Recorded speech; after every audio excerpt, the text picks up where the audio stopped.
விருத்தாசலத்தை தனி மாவட்டமாக அறிவிக்காத தமிழக அரசை கண்டித்து தமிழக வெற்றிக் கழகம் சார்பில் கண்டன ஆர்ப்பாட்டம் நடைபெற்றது.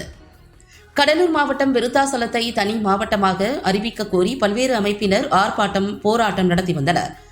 இந்த நிலையில் தமிழக முதலமைச்சர் கடந்த சட்டமன்ற தேர்தல் வாக்குறுதியில் கடலூர் மாவட்டத்தை இரண்டாக பிரித்து விருத்தாசலத்தை தனி மாவட்டமாக அறிவிக்கப்படும் என தேர்தல் வாக்குறுதி அளித்திருந்த நிலையில் தற்போது வரை மாவட்டம் அறிவிக்கவில்லை என கூறியும், விருத்தாசலம் நகராட்சி நிர்வாக சீர்கேட்டை கண்டித்தும், விருத்தாசலம் அரசு மருத்துவமனையை தரம் உயர்த்திடக் கோரியும் பாலக்கரை ரவுண்டானாவில் டாக்டர் அம்பேத்கர் திருவுருவ சிலை முன்பு தமிழக வெற்றிக் கழகம் சார்பில் கண்டன ஆர்ப்பாட்டம் நடைபெற்றது.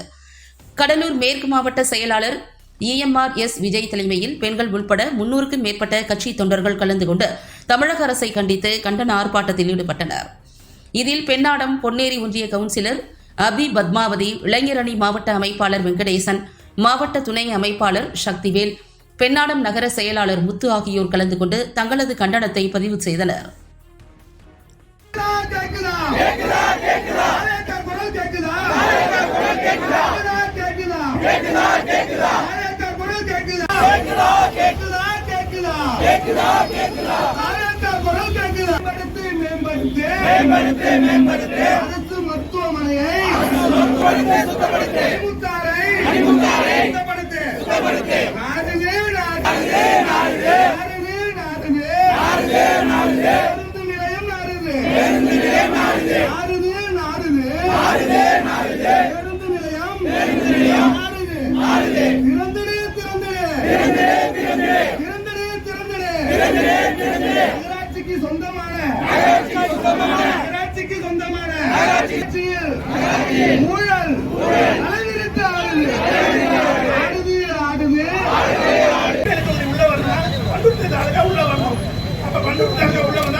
அவங்க தலைமை மாதிரியே அவங்க தலைமை எப்படி தனக்கு தன்னுடைய மகனை நிறைவேற்ற பார்க்கிறாங்களோ அதே மாதிரிதான் இந்த அமைச்சர்கள் தன் மகனை நிறைவேற்றுற அந்த நலன்ல இருக்காங்களே தவிர தன்னுடைய மக்கள் நலன்ல இல்ல, தன்னுடைய மகன்கள் நிறைவேற நலன்ல மட்டும்தான் புதிய செயல்படுறாங்க.